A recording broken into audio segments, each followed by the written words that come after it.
अस्सलाम वालेकुम स्टूडेंट्स। आज का जो हमारा टॉपिक है वो सेकंड मैसेंजर सिस्टम है और इसमें जो हमारा मेन कंसर्न होगा वो जीपीसीआर की तरफ होगा, यानी कि जी प्रोटीन कपल रिसेप्टर्स। अब इसको पढ़ने से पहले हम कुछ छोटी छोटी चीज़ें पढ़ लेते हैं जो कि आगे जाके यूज़ होंगी, जैसे कि रिसेप्टर्स क्या होते हैं, integral membrane proteins, trans membrane proteins, क्योंकि ये जीपीसीआर के साथ लिंक्ड हैं किसी ना किसी हद तक। ठीक है। अब जो रिसेप्टर्स हैं, जैसे कि मेम्ब्रेन रिसेप्टर एक्चुअली में होता क्या है कि जो ब्रेन के बाहर प्रेजेंट हो और वो सिग्नल ट्रांसडक्शन के तौर पे सिग्नल ट्रांसडक्शन में मदद करे। रिसेप्टर्स क्या is a molecule usually found on the surface of the cell, receives chemical signals from outside the cell. Receptors are proteins that are embedded in plasma membrane, यानी कि cell surface receptors. ठीक है। May be present in cell nucleus, यानी ये cell के अंदर भी present हो सकते हैं, जैसे कि न्यूक्लियर मेम्ब्रेन के साथ न्यूक्लियर रिसेप्टर्स प्रेजेंट हो। अच्छा, अब लाइगेंड क्या होता है? लाइगेंड कोई भी ऐसी चीज़ जो रिसेप्टर के साथ बाइंड करे, यानी कि कोई भी ऐसा केमिकल सिग्नल जो रिसेप्टर के साथ बाइंड करे वो एक लाइगेंड कहलाता है। लाइगेंड कुछ भी हो सकता है, कोई हार्मोन, न्यूरोट्रांसमीटर, कोई ड्रग, कोई टॉक्सिन, कोई एंटीबायोटिक, कुछ भी आप ऐसा चीज़ जो जाके हमारी सेल सरफेस के रिसेप्टर के साथ बाइंड करे वो एक लाइगेंड है। अच्छा, इसमें भी आपने एक चीज़ लाजमी याद रखी है, क्योंकि आगे भी हम जाके पढ़ेंगे कि जो ये लाइगेंड अभी हम पढ़ रहे हैं ये प्राइमरी मैसेंजर है जीपीसीआर में। ठीक है। जीन प्रोटीन कपल रिसेप्टर में लाइगेंड प्राइमरी मैसेंजर के तौर पे एक्ट करता है। ये एक एमसीक्यूज़ है कि जीपीसीआर में प्राइमरी मैसेंजर क्या है। वो आपने कहना है लाइगेंड कुछ भी हो सकता है, हार्मोन, न्यूरोट्रांसमीटर, ड्रग्स या टॉक्सिन। अच्छा, अब मेम्ब्रेन रिसेप्टर्स में तीन मेन एग्जांपल्स हैं, जैसे कि तीन मेन रिसेप्टर्स हैं मेम्ब्रेन में: G protein couple receptors, enzyme linked receptors और आयन चैनल लिंक्ड रिसेप्टर्स। अभी हम सिर्फ जी प्रोटीन कपल रिसेप्टर्स को ही डिस्कस करेंगे या स्टडी करेंगे। चलें शुरू करते हैं। जी प्रोटीन कपल रिसेप्टर्स।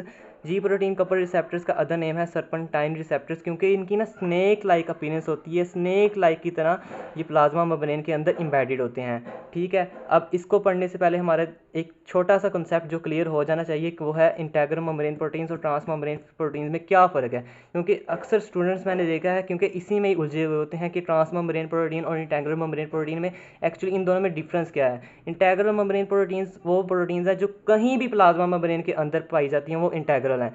और असल में trans membrane protein integral membrane protein की ही एक किस्म है, लेकिन इसमें मेन जो चीज़ है ना, मेन जो पॉइंट है वो ये है कि वो ट्रेवर्स करे प्लाज्मा मेम्ब्रेन को, यानी कि प्लाज्मा मेम्ब्रेन के अंदर से गुजरे।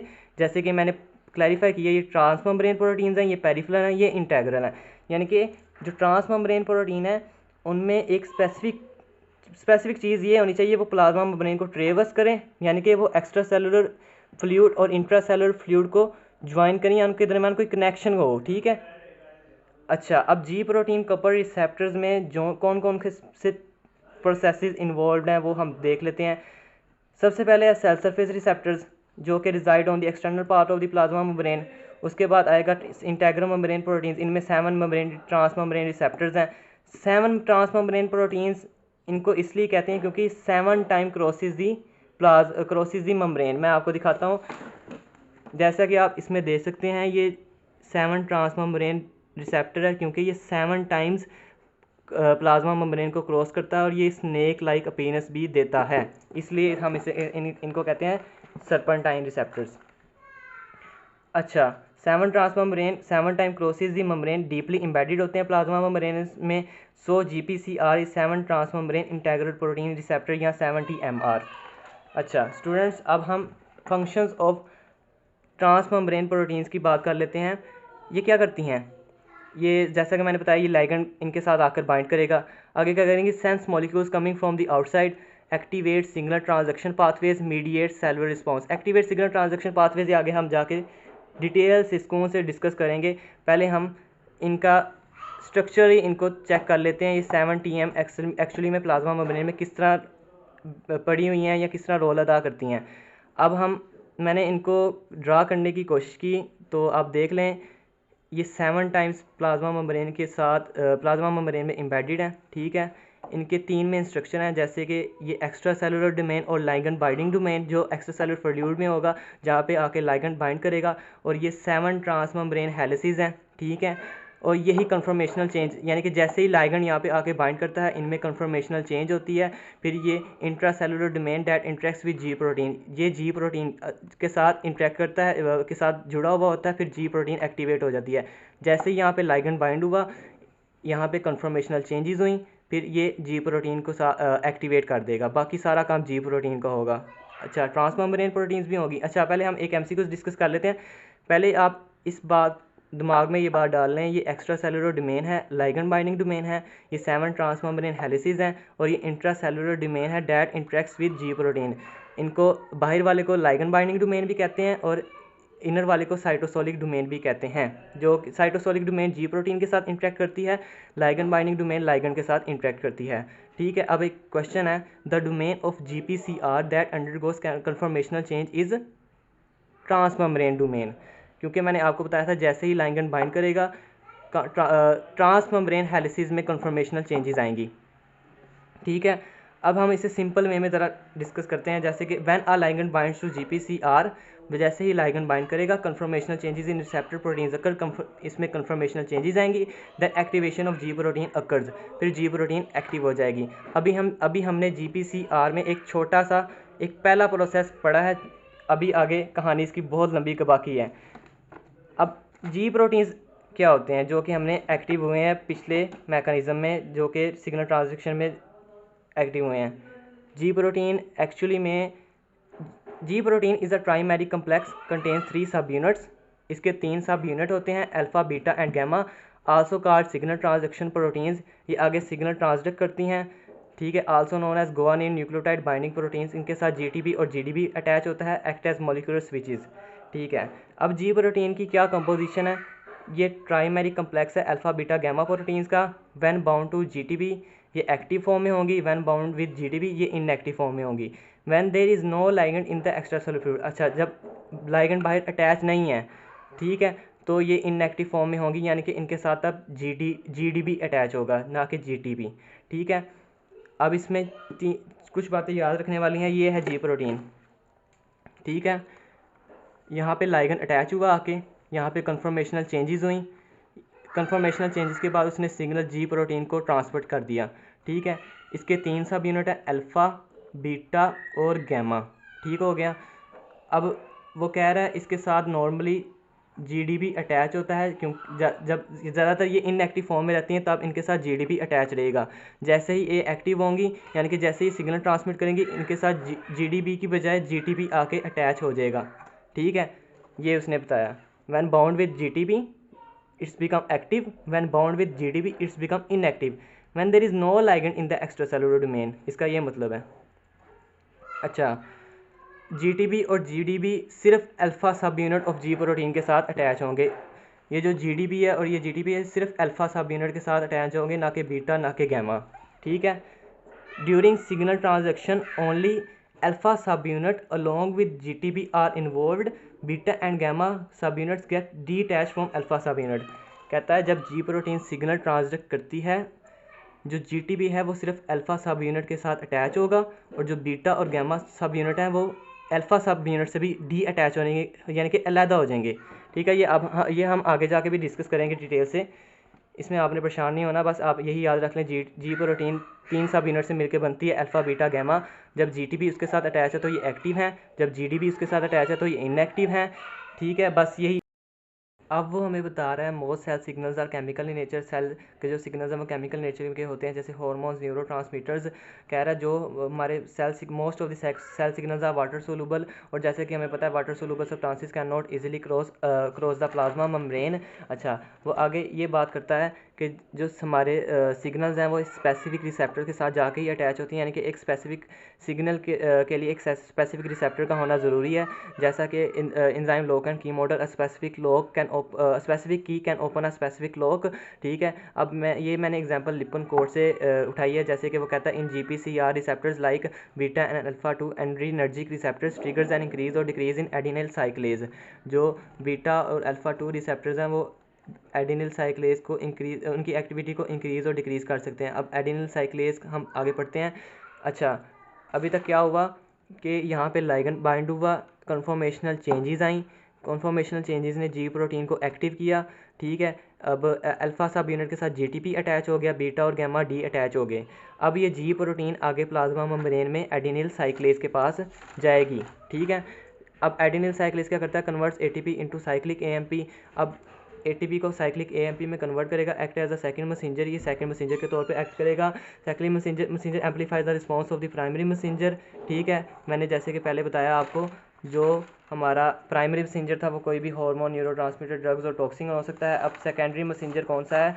Cyclic AMP, cyclic AMP। अब मैंने ये यहाँ पे 2 क्वेश्चन कोट किए हैं। What is the primary messenger in GPCR? वो कुछ भी हो सकता है, कोई भी लाइगेंड, कोई भी हार्मोन, न्यूरोट्रांसमीटर, जो भी एक्स्ट्रा सेलुलर डोमेन के साथ बाइंड करे ट्रांसमेम्ब्रेन प्रोटीन्स की। अब सेकंड मैसेंजर कौन है? Cyclic AMP। अब मैं आपको यहाँ पे एक इनका प्रॉपर मैकेनिज्म के तौर पे समझाता हूँ। ठीक है, ये पहला मैकेनिज्म है, ये एडिनिल साइक्लेज है, ये ट्रांसमेम्ब्रेन प्रोटीन है।